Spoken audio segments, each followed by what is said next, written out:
बिस्मिल्लाहिर्रहमानिर्रहीम बिस्मिल्लाहिर्रहमानिर्रहीम। जहन्नुम की सजाएं। जहन्नुम में आग का एक पहाड़ है जिसकी बुलंदी 70 बरस का रास्ता है। उस पहाड़ का नाम सऊद है। दोज़खियों को उसके ऊपर चढ़ाया जाएगा तो 70 बरस में वो इसकी बुलंदी तक पहुंचेंगे। फिर उनको ऊपर से गिराया जाएगा तो 70 बरस में वो नीचे पहुंचेंगे।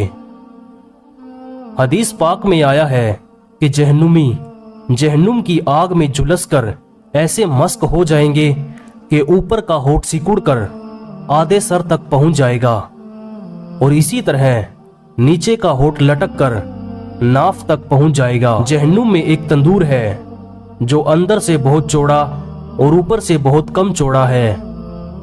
उसमें जिनाकार औरतें और मर्दों को डाला जाएगा तो आग के शोलों में वो सब जलते हुए तंदूर के मुंह तक ऊपर आ जाएंगे।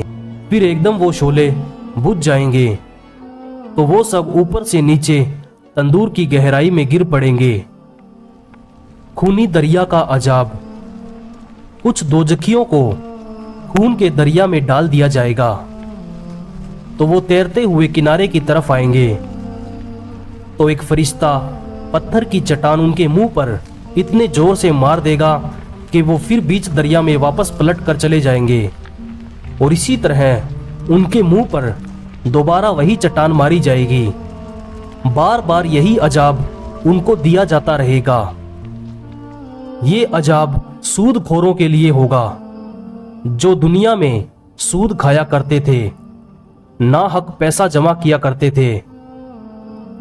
गलफड़े चीरने का एक फरिश्ता जहन्नुमियों को लेटाकर एक संसी उनके मुंह में डालेगा और एक गलफड़े को इस कदर फाड़ देगा कि उसका सिगाफ उसके सिर के पिछले हिस्से तक पहुंच जाएगा। फिर इसी तरह दूसरे गलफड़े को फाड़ देगा जब तक पहला गलफड़ा दुरुस्त हो जाएगा। फिर उसको दोबारा फाड़ दिया जाएगा। इसी तरह बार बार उन्हें चीरता और फाड़ता रहेगा। ये अजाब झूठ बोलने वाले गिरोह के लिए होगा। पथराव का अजाब।